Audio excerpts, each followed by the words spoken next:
ਸਤਿ ਸ਼੍ਰੀ ਅਕਾਲ ਜੀ। ਪੰਜਾਬੀ ਰੇਡੀਓ ਤੇ ਪੰਜਾਬੀ ਟੀਵੀ USA ਵੇਖ ਸੁਣ ਰਹੇ ਸਾਰੇ ਸਰੋਤਿਆਂ ਦਾ ਬਹੁਤ-ਬਹੁਤ ਸਵਾਗਤ ਹੈ ਇਸ ਸਮੇਂ ਦੇ ਵਿਸ਼ੇਸ਼ programme beyond the headlines with Mandeep Punia ਦੇ ਵਿੱਚ। ਇਸ ਪ੍ਰੋਗਰਾਮ ਦੇ ਵਿੱਚ ਜਿੱਥੇ ਦੇਸ਼ ਵਿਦੇਸ਼ ਦੇ ਨਾਲ ਜੁੜੀਆਂ ਹੋਈਆਂ ਅਹਿਮ ਖਬਰਾਂ ਤੇ ਚਾਨਣਾ ਪਾਈਦਾ, ਉੱਥੇ ਹੀ ਉਹਨਾਂ ਖਬਰਾਂ ਦਾ ਵਿਸ਼ਲੇਸ਼ਣ ਕਰਨ ਦੇ ਲਈ ਸਾਥ ਹੁੰਦਾ ਹੈ ਸੀਨੀਅਰ ਪੱਤਰਕਾਰ ਮਨਦੀਪ ਪੂਨੀਆ ਜੀ ਦਾ। ਸੋ ਕਰਦੇ ਹਾਂ ਉਹਨਾਂ ਦਾ ਪ੍ਰੋਗਰਾਮ ਸਵਾਗਤ। ਬਹੁਤ-ਬਹੁਤ ਸਵਾਗਤ ਹੈ ਜੀ। ਜੀ ਸ਼ੁਕਰੀਆ। ਸਤਿ ਸ੍ਰੀ ਅਕਾਲ ਗੁਰਪ੍ਰੀਤ। ਸਤਿ ਸ਼੍ਰੀ ਅਕਾਲ ਜੀ। ਸੋ ਖਬਰਾਂ ਦਾ ਕਰਦੇ ਹਾਂ ਜੀ ਰੁੱਖ। ਸਭ ਤੋਂ ਪਹਿਲੀ ਖਬਰ ਤੇ ਜੇਕਰ ਆਪਾਂ ਚੱਲੀਏ ਤਾਂ ਬਿਹਾਰ ਦੇ ਵਿੱਚ ਸਪੈਸ਼ਲ ਇੰਟੈਂਸਿਵ ਰਿਵੀਜ਼ਨ ਹੋ ਗਈ, SIR ਹੋ ਗਈ, ਫਾਈਨਲ ਲਿਸਟ ਜਾਰੀ ਕਰ ਦਿੱਤੀ ਗਈ ਹੈ। ਖਬਰ ਹੈ ਕਿ 69 ਲੱਖ ਨਾਮ ਹਟਾ ਦਿੱਤੇ ਗਏ ਨੇ ਵੋਟਰ ਸੂਚੀ ਦੇ ਵਿੱਚੋਂ, 21 ਲੱਖ ਨਵੇਂ ਜੋੜੇ ਗਏ ਨੇ ਤੇ ਕੁੱਲ ਵੋਟਰਾਂ ਦੀ ਗਿਣਤੀ ਜਰਾ ਤੁਸੀਂ ਦੱਸ ਦਿਓ। ਪਰ ਜਿਹੜੇ ਹਟਾਏ ਗਏ ਨੇ ਇਹਨਾਂ ਨੂੰ ਲੈ ਕੇ ਜਿਹੜੇ ਸ਼ੰਕੇ ਹਾਲੇ ਤੱਕ ਬਣੇ ਹੋਏ ਨੇ, ਉਹਨਾਂ ਦਾ ਕੋਈ ਨਿਵਾਰਣ, ਉਹਨਾਂ ਦਾ ਕੋਈ ਹੱਲ ਕੀਤਾ ਗਿਆ ਹੈ ਜਾਂ ਕੀਤਾ ਜਾਊਗਾ, ਜਾਂ ਅਦਾਲਤ ਉਸ ਦੇ ਵੱਲ ਕੋਈ ਧਿਆਨ ਦਊਗੀ?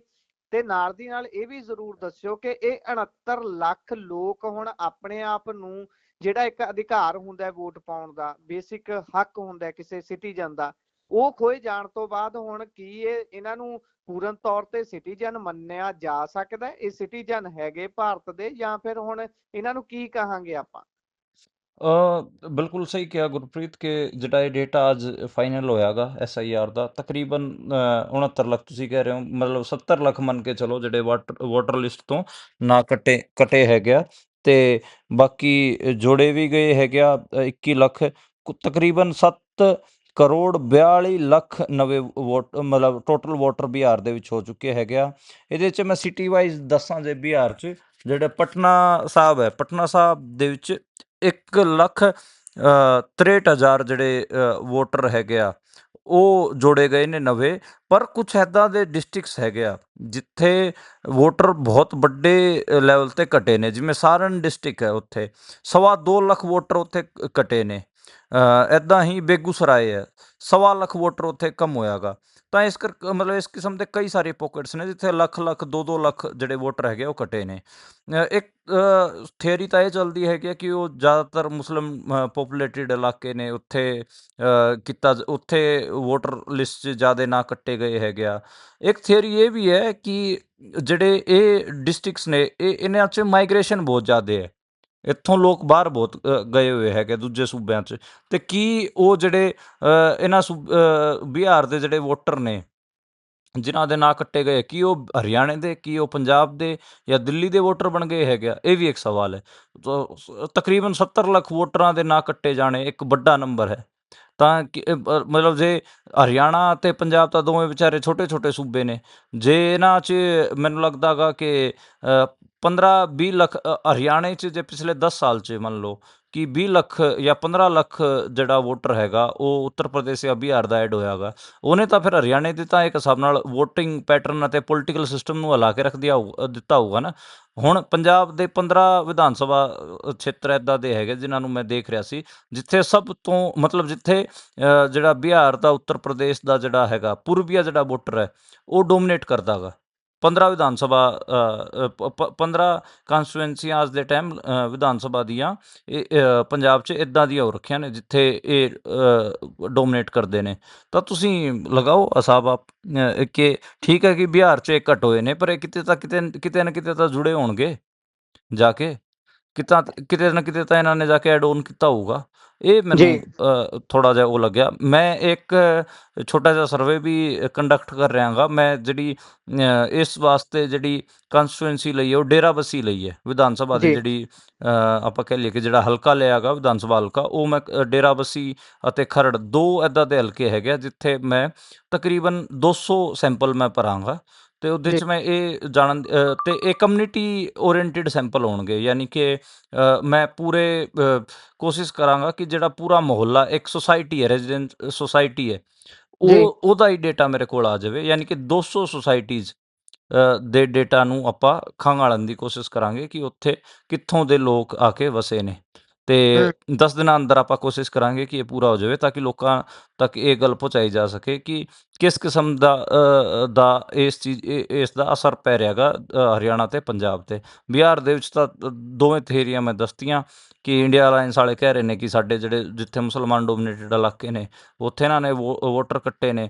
ਦੂਜੀ ਥੇਰੀ ਇਹ ਵੀ ਹੈ, ਇਹ ਵੀ ਸੱਚ ਹੈ ਕਿ ਉੱਥੋਂ ਮਾਈਗ੍ਰੇਸ਼ਨ ਬਹੁਤ ਜ਼ਿਆਦਾ ਤੇ ਉਹ ਮਾਈਗ੍ਰੇਟ ਹੋ ਕੇ ਹਰਿਆਣਾ ਤੇ ਪੰਜਾਬ ਵਰਗੇ ਸੂਬਿਆਂ 'ਚ ਆਏ ਨੇ ਤੇ ਇੱਥੇ ਉਹ ਕਿਤੇ ਨਾ ਕਿਤੇ ਪੋਲੀਟੀਕਲ ਅਤੇ ਡੈਮੋਗ੍ਰਾਫਿਕ ਜਿਹੜਾ ਚੇਂਜ ਹੈ ਉਹਦੇ 'ਚ ਉਹ ਹਿੱਸਾ ਬਣ ਰਹੇ ਨੇ। ਜੀ ਇਹ ਤਾਂ ਹੈ ਜੀ, ਇਹ ਬਹੁਤ ਚੰਗਾ ਤੁਸੀਂ ਨੁਕਤਾ ਚੱਕਿਆ ਹੈ। ਸੋ ਜ਼ਰੂਰ ਜਦੋਂ ਤੁਸੀਂ ਉਹ ਸੈਂਪਲ ਕੰਪਲੀਟ ਕਰ ਲਓਗੇ ਸਰਵੇ, ਤਾਂ ਫਿਰ ਆਪਾਂ ਆਪਣੇ ਸਰੋਤਿਆਂ ਦੇ ਨਾਲ ਤਾਂ ਉਧਰ ਘਟੀਆ ਕਫ ਸਿਰਪ ਦੇ ਨਾਲ ਬੱਚੇ ਬਿਮਾਰ ਹੋ ਗਏ, ਕਿਡਨੀ ਫੇਲ ਹੋ ਗਈ ਬੱਚਿਆਂ ਦੀ, ਇਹ ਘਟਨਾ ਕਿੱਥੋਂ ਦੀ ਹੈ ਜੀ? ਇਹ ਮੱਧ ਪ੍ਰਦੇਸ਼ ਦੀ ਘਟਨਾ ਹੈ ਜੀ। ਘਟੀਆ ਕਫ ਸਿਰਪ ਪੀਣ ਕਰਕੇ ਬੱਚਿਆਂ ਦੀ ਕਿਡਨੀਆਂ ਫੇਲ ਹੋ ਗਈਆਂ ਤੇ 6 ਬੱਚਿਆਂ ਦੀ ਛਿੰਦਵਾੜਾ ਉੱਥੇ ਇਲਾਕਾ ਪੈਂਦਾ ਗਾ ਜਿਹੜਾ ਜਿੱਥੋਂ ਕਾਂਗਰਸ ਦਾ ਮੁੱਖ ਮੰਤਰੀ ਸੀਗਾ ਕਮਲਨਾਥ, ਜਿਹੜਾ ਕਿ ਸਿੱਖਾਂ ਤੇ ਵੀ ਜਿਸਨੇ ਹਮਲੇ ਕੀਤੇ ਸੀਗੇ ਦਿੱਲੀ 'ਚ, ਉਹਨਾਂ 'ਚ ਸ਼ਾਮਿਲ ਰਿਹਾ ਸੀ। ਕਮਲਨਾਥ ਦੇ ਇਹ ਇਲਾਕਾ ਪੈਂਦਾ ਗਾ ਛਿੰਦਵਾੜਾ, ਉੱਥੇ 6 ਬੱਚਿਆਂ ਦੀ ਡੈਥ ਹੋਈ ਹੈ।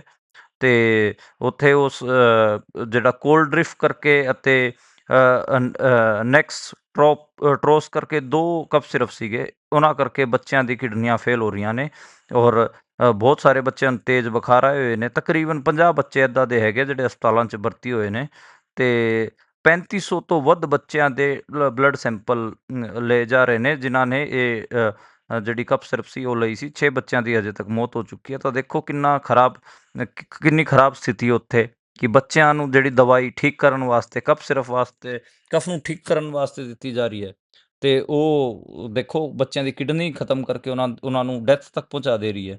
ਇਸ ਤੋਂ ਮਾੜੇ ਹੈਲਥ ਦੇ ਹਾਲਾਤ ਕੀ ਹੋ ਸਕਦੇ ਨੇ? ਮਤਲਬ ਮਾੜੀ ਮੰਦਭਾਗੀ ਖਬਰ ਕੀ ਹੋ ਸਕਦੀ ਹੈ? ਉੱਦਾਂ ਗੱਲਾਂ ਵੱਡੀਆਂ ਵੱਡੀਆਂ ਨੇ ਪਰ ਜਿਹੜੀ ਦਵਾਈ ਬੱਚਿਆਂ ਨੂੰ ਠੀਕ ਕਰਨ ਵਾਸਤੇ ਉਹੀ ਬੱਚਿਆਂ ਦੀ ਜਾਨ ਨੂੰ ਲੈ ਰਹੀ ਹੈ ਤੇ ਇੱਕ ਹਿਸਾਬ ਨਾਲ ਬੜਾ ਸੰਕਟ ਦਾ ਸਮਾਂ ਹੈ ਹੈਲਥ ਵਾਲੇ ਮਾਮਲੇ 'ਚ। ਜੀ ਜੀ, ਹੈਲਥ ਬੇਸ਼ੱਕ ਅਸੀਂ ਦਾਅਵੇ ਤਾਂ ਕਰਦੇ ਹਾਂ ਕਿ ਅਸੀਂ ਬਹੁਤ ਵੱਡੀ ਇਕਨੋਮੀ ਬਣ ਗਏ ਹਾਂ, ਅਸੀਂ ਲਗਾਤਾਰ ਵਿਕਸਿਤ ਦੇਸ਼ਾਂ ਨੂੰ ਕੱਟਦੇ ਆ ਰਹੇ ਹਾਂ, ਪਰ ਇੱਥੇ ਲਾਈਫ ਦੀ ਕੀਮਤ ਕਿੰਨੀ ਹੈ ਇਹ ਵੀ ਤਾਂ ਦੇਖਣ ਵਾਲੀ ਗੱਲ ਹੈ ਨਾ। ਇਹ ਹੈ ਲਾਈਫ ਦੀ ਕੀਮਤ ਇੱਥੇ, ਜਿਹੜੀ ਅਸੀਂ ਹੁਣ ਸੁਣ ਰਹੇ ਹਾਂ, ਜਿਹੜੀ ਖਬਰ ਤੁਸੀਂ ਸਾਂਝੀ ਕੀਤੀ ਹੈ। ਜੇਕਰ ਇਸ ਤੋਂ ਅੱਗੇ ਚੱਲੀਏ ਤਾਂ ਉੱਧਰ ਅੱਜ ਪੰਜਾਬ ਦੇ ਸੀਐਮ ਭਗਵੰਤ ਮਾਨ ਹੋਣੀ ਕੇਂਦਰ ਦੇ ਵਿੱਚ ਅਮਿਤ ਸ਼ਾਹ ਹੁਣਾਂ ਨਾਲ ਮੀਟਿੰਗ ਕਰਨੀ ਸੀ। ਕਹਿੰਦੇ ਮੀਟਿੰਗ ਹੋਈ ਹੈ 25%, ਕੀ ਇਹਨਾਂ ਨੇ ਮੋਹਰ ਲਵਾ ਲਈ ਹੈ ਹੁਣ ਵੱਡੇ ਪੈਕੇਜ ਦੇ ਉੱਪਰ? ਕੀ ਗੱਲ ਬਣੀ ਹੈ ਜੀ ਹੜ੍ਹਾਂ ਦੇ ਮਾਮਲੇ 'ਚ ਫੰਡ ਦੀ ਗੱਲ ਤਾਂ ਇੱਥੇ ਤਾਂ ਇਹਨਾਂ ਨੇ ਬਹੁਤ ਪੋਸਟਰ ਕਿਸੇ ਸੱਤਾਧਾਰੀ ਪਾਰਟੀ ਹੈ ਉਹੀ ਵਿਧਾਨ ਸਭਾ 'ਚ ਪ੍ਰਦਰਸ਼ਨ ਕਰਨਾ ਸ਼ੁਰੂ ਕਰ ਦੇਵੇ। ਪਰ ਚਲੋ ਖੈਰ, ਕਿੰਨਾ ਕੁ ਹੋਮਵਰਕ ਕਰਕੇ ਗਏ ਸੀ ਅੱਜ ਮੁੱਖ ਮੰਤਰੀ ਸਾਹਿਬ ਤੇ ਕਿੰਨਾ ਕੁ ਉਧਰੋਂ ਲੈ ਆਏ ਨੇ ਝੋਲੇ ਭਰ ਕੇ? ਦੇਖੋ 25 ਮਿੰਟ ਇਹ ਮੁਲਾਕਾਤ ਹੋਈ ਹੈ ਕੇਂਦਰੀ ਗ੍ਰਹਿ ਮੰਤਰੀ ਅਮਿਤ ਸ਼ਾਹ ਨਾਲ ਤੇ ਸੀਐਮ ਸਾਹਿਬ ਨੇ ਬਾਹਰ ਨਿਕਲ ਕੇ ਕਿਹਾ ਕਿ ਸਿਰਫ 1600 ਕਰੋੜ ਰੁਪਏ ਦਿੱਤੇ ਗਏ ਹੈਗੇ ਜਿਹੜੇ ਮੋਦੀ ਅਨਾਉਂਸ ਕਰਕੇ ਗਏ ਸੀਗੇ। ਉਹ ਤਾਂ ਊਂਟ ਦੇ ਮੂੰਹ 'ਚ ਜੀਰਾ ਹੈਗਾ। ਇਹਦੇ 'ਚ ਸ਼ਾਹ ਨੇ ਕਿਹਾ ਹੈ ਕਿ ਇਹ ਤਾਂ ਸਿਰਫ ਟੋਕਨ ਮਨੀ ਸੀ ਤੇ ਭਰੋਸਾ ਦਿੱਤਾ ਹੈ ਗ੍ਰਹਿ ਮੰਤਰੀ ਨੇ ਕਿ ਪੰਜਾਬ ਦੀ ਹੋਰ ਮਦਦ ਕੀਤੀ ਜਾਵੇਗੀ। ਤਾਂ ਮਤਲਬ ਦੇਖਦੇ ਹਾਂ। ਗੱਲ ਤਾਂ ਇਹ ਵੀ ਹੈ ਕਿ ਸੀਐਮ ਮਾਨ ਲਗਾਤਾਰ ਜਿਹੜੇ ਭਗਵੰਤ ਮਾਨ ਹੈਗੇ ਉਹ ਨਰਿੰਦਰ ਮੋਦੀ ਨੂੰ ਮਿਲਣ ਦਾ ਟਾਈਮ ਮੰਗ ਰਹੇ ਨੇ ਪਰ ਉਹਨਾਂ ਨੂੰ ਦਿੱਤਾ ਨਹੀਂ ਜਾ ਰਿਹਾ ਤੇ ਪੀਐਮਓ ਦੇ ਉਲਟ ਇਹਨਾਂ ਨੇ ਜਿਹੜਾ ਨਿੰਦਾ ਪ੍ਰਸਤਾਵ ਪਾਸ ਕੀਤਾ ਸੀ ਸਪੈਸ਼ਲ ਸੈਸ਼ਨ 'ਚ ਦੱਸਿਆ ਜਾ ਰਿਹਾ ਗਾ ਉਹਦੇ ਤੇ ਉਹ ਵੀ ਅਮਿਤ ਸ਼ਾਹ ਨੇ ਇਹਨਾਂ ਨੂੰ ਮਿਹਣਾ ਮਾਰਿਆ ਗਾ ਕਿ ਅੱਛਾ ਤੁਸੀਂ ਪੈਸੇ ਮੰਗਣ ਆ ਕੇ ਇੱਥੇ ਸਾਡੇ ਖਿਲਾਫ ਇਹ ਕਰਦੇ ਹੋ। ਤਾਂ ਮਤਲਬ ਚੀਜ਼ਾਂ ਕਲੀਅਰ ਨਹੀਂ ਹੈਗੀਆਂ। ਜੇ ਅਮਿਤ ਸ਼ਾਹ ਹੋਰਾਂ ਨੇ ਦਬਕੇ ਮਾਰਨ ਦੀ ਕੋਸ਼ਿਸ਼ ਕੀਤੀ ਹੈ ਤਾਂ ਭਗਵੰਤ ਮਾਨ ਨੂੰ ਆ ਕੇ ਦੱਸਣਾ ਚਾਹੀਦਾ ਕਿ ਯਾਰ ਸਾਨੂੰ ਤਾਂ ਧਮਕਾ ਕੇ ਭੇਜਤਾ। ਫਿਰ ਮਤਲਬ ਪੰਜਾਬ ਉਸ ਹਿਸਾਬ ਦੀ ਤਿਆਰੀ ਕਰੂਗਾ ਕਿ ਜਦੋਂ ਉਹ ਪੰਜਾਬ 'ਚ ਆਉਣਗੇ ਫਿਰ ਪੰਜਾਬ ਉਹਨਾਂ ਨੂੰ ਧਮਕਾਊਗਾ, ਦਬਕੇ ਮਾਰੂਗਾ। ਮਤਲਬ ਕੁਛ ਤਾਂ ਹੋਊਗਾ। ਸੱਚੀ ਗੱਲ ਦੱਸਦੇ ਨਹੀਂ ਕਿ ਅੰਦਰ 25 ਮਿੰਟ ਕੀ ਗੱਲਬਾਤ ਹੋਈ ਹੈ। ਬਾਹਰ ਆ ਕੇ ਸਿਰਫ ਇਹ ਕਹਿ ਦਿੰਦੇ ਨੇ कि खुशनुमा माहौल में बातचीत हुई है। और मदद की बात कही गई है। टोकन मनी था 1600 करोड़ तो और ਵੀ ਮਦਦ ਕੀ ਜਾਏਗੀ ਇਸ ਕਿਸਮ ਦਾ ਕਹਿ ਕੇ ਚੱਲ ਜਾਂਦੇ ਨੇ। ਪਰ ਅੰਦਰਲੀ ਖਬਰ ਇਹ ਬਹੁਤ ਸਾਰੇ ਪੱਤਰਕਾਰ ਜਿਹੜੇ ਬੀਜੇਪੀ ਕਵਰ ਕਰਦੇ ਨੇ ਉਹ ਇਹ ਕਹਿ ਰਹੇ ਨੇ ਕਿ ਨਰਿੰਦਰ ਮੋਦੀ ਨੇ ਭਗਵੰਤ ਮਾਨ ਨੂੰ ਮਿਲਣ ਦਾ ਟਾਈਮ ਵੀ ਨਹੀਂ ਦਿੱਤਾ। ਤੁਸੀਂ ਆਪ ਲਾਓ ਸੂਬੇ ਦਾ ਸੀਐਮ ਜਿੱਥੇ ਤਕਰੀਬਨ 2200 ਪਿੰਡ ਪ੍ਰਭਾਵਿਤ ਹੋਣ ਉਹ ਟਾਈਮ ਮੰਗਦਾ ਫਿਰ ਰਿਹਾ ਹੈਗਾ ਪ੍ਰਧਾਨ ਮੰਤਰੀ ਦਾ, ਤੇ ਪ੍ਰਧਾਨ ਮੰਤਰੀ 10 ਮਿੰਟ ਵੀ ਨਹੀਂ ਮਿਲ ਰਿਹਾ ਕੋਈ ਆਮ ਆਦਮੀ ਥੋੜੀ ਨਾ ਮਿਲਣ ਦੀ ਕੋਸ਼ਿਸ਼ ਕਰ ਰਿਹਾ, ਸੂਬੇ ਦਾ ਸੀਐਮ। ਫੈਡਰਲਿਜ਼ਮ ਦਾ ਜਲੂਸ ਕੱਢ ਰਹੇ ਨੇ ਜੀ, ਫੈਡਰਲਿਜ਼ਮ ਦਾ ਜਲੂਸ ਕੱਢ ਰਹੇ ਨੇ ਰੱਜ ਕੇ। ਬਿਲਕੁਲ, ਤਾਂ ਇਹ ਇੱਕ ਵੱਡੀ ਗੱਲ ਹੈ। ਤੇ ਗੱਲਾਂ ਤਾਂ ਇਹ ਵੱਡੀਆਂ ਵੱਡੀਆਂ ਕਰਦੇ ਨੇ, ਪਤਾ ਨਹੀਂ ਕਿੰਨੇ ਕੁ ਝੋਲੇ ਭਰ ਕੇ ਲੈ ਕੇ ਆਣਗੇ। ਲੱਗਦਾ ਨਹੀਂ ਕਿ ਇਹ ਕੋਈ ਕੁਝ ਕਰ ਪਾਣਗੇ ਇਸ ਮਾਮਲੇ 'ਚ। ਜੀ। ਉਧਰ ਹਿਮਾਚਲ ਵਾਲੇ ਮੁੱਖ ਮੰਤਰੀ ਸਾਹਿਬ ਵੀ ਫਿਰਕੀ ਲੈ ਰਹੇ ਨੇ ਪੂਰੀ। ਹਾਂ, ਉਹ ਵੀ ਨਿਰਾਸ਼ ਹੈਗੇ ਆ, ਉਹਨਾਂ ਨੂੰ 1500 ਕਰੋੜ ਰੁਪਏ ਦਿੱਤੇ ਗਏ ਹੈਗੇ ਆ, ਉਹ ਵੀ ਲਗਾਤਾਰ ਕਹਿ ਰਹੇ ਨੇ ਕਿ ਸਾਨੂੰ ਵੀ ਕੋਈ ਪੈਸਾ ਮਿਲਿਆ ਨਹੀਂ ਅਜੇ, ਸਿਰਫ 1500 ਕਰੋੜ ਰੁਪਏ ਦੀ ਗੱਲਬਾਤ ਕੀਤੀ ਗਈ ਹੈ। ਉਹ ਵੀ ਰਾਜਪਾਲ ਨੂੰ ਮਿਲ ਕੇ ਆਏ ਸੀ, ਕਹਿ ਰਹੇ ਸੀ ਕਿ ਸਾਡੇ ਵੀ ਤੁਸੀਂ ਪੈਸੇ ਵਧਵਾਓ, ਤੇ ਇਹ ਜਿਹੜੇ ਅਨਾਊਂਸ ਕਰਕੇ ਗਏ ਨੇ ਉਹ ਸਾਡੇ ਤੱਕ ਪਹੁੰਚਦੇ ਕਰੋ। ਉਹ ਵੀ ਇਸੇ ਕਿਸਮ ਦੀ ਲਾਈਨ ਤੇ ਹੀ ਗੱਲ ਕਰ ਰਹੇ ਨੇ। ਜੀ। ਉਧਰ ਹਰਿਆਣਾ ਦੇ ਵਿੱਚ ਕਾਂਗਰਸ ਨੂੰ ਹੀ ਮਾਰਨ ਤੇ ਪਈ ਰਹਿੰਦੀ ਹੈ। ਉਧਰ ਅਧਿਅਕਸ਼ ਦਾ ਵਿਰੋਧ ਹੋ ਗਿਆ ਨਵੇਂ ਦਾ।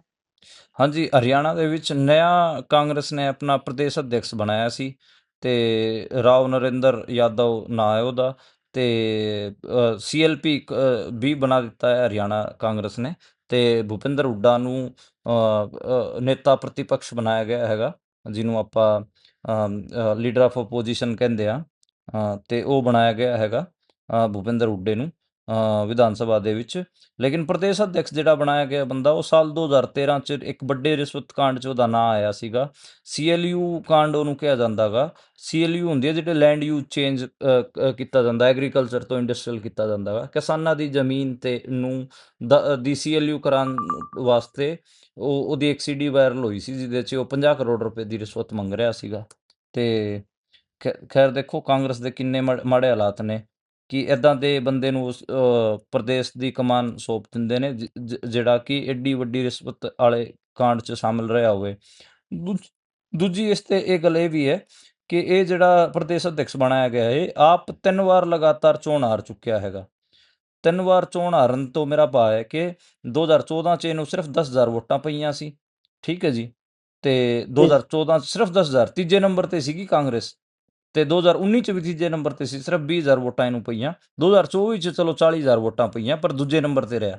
ਲਗਾਤਾਰ 3 ਵਾਰ ਦਾ ਹਾਰਿਆ ਹੋਇਆ ਬੰਦਾ, ਉਸ ਨੂੰ ਇਹ ਪ੍ਰਦੇਸ਼ ਅਧਿਅਕਸ਼ ਬਣਾ ਰਹੇ ਨੇ, ਤੇ ਉਹਦੇ ਤੇ ਭ੍ਰਿਸ਼ਟਾਚਾਰ ਦੇ ਵੀ ਆਰੋਪ ਮਤਲਬ ਪਤਾ ਨਹੀਂ ਕਾਂਗਰਸ ਆਪਣੇ ਆਪ ਨੂੰ ਹੀ ਵਿਹਲੀ ਕਰਨਾ ਚਾਹੁੰਦੀ ਹੈ ਕਿ ਇਹ ਕਦੇ ਵੀ ਮੈਨੂੰ ਸਮਝ ਨਹੀਂ ਲੱਗਿਆ। ਬਹੁਤ ਬਹੁਤ ਹਲਕੇ ਕਿਸਮ ਦਾ ਬੰਦਾ ਪ੍ਰਦੇਸ਼ ਅਧਿਅਕਸ਼ ਬਣਾਇਆ ਗਿਆ ਹੈਗਾ ਜੀ। ਜੀ। ਸੋ ਜੇਕਰ ਅਗਲੀ ਗੱਲ ਕਰੀਏ ਤਾਂ ਉਧਰ ਖਾਸ ਤੌਰ ਤੇ ਹੜ੍ਹਾਂ ਨੂੰ ਲੈ ਕੇ ਜਿਸ ਤਰੀਕੇ ਦੇ ਨਾਲ ਵਾਰਿਸ ਪੰਜਾਬ ਦੇ ਜਥੇਬੰਦੀ ਅੰਮ੍ਰਿਤਪਾਲ ਸਿੰਘ ਹੋਣਾ ਦੀ ਜਿਹੜੀ ਪਾਰਟੀ ਹੈ, ਉਹ ਵੀ ਲਗਾਤਾਰ ਮੈਦਾਨ ਦੇ ਵਿੱਚ ਸੇਵਾ ਕਰ ਰਹੇ ਨੇ ਆਪਣੇ ਪੱਧਰ ਤੇ।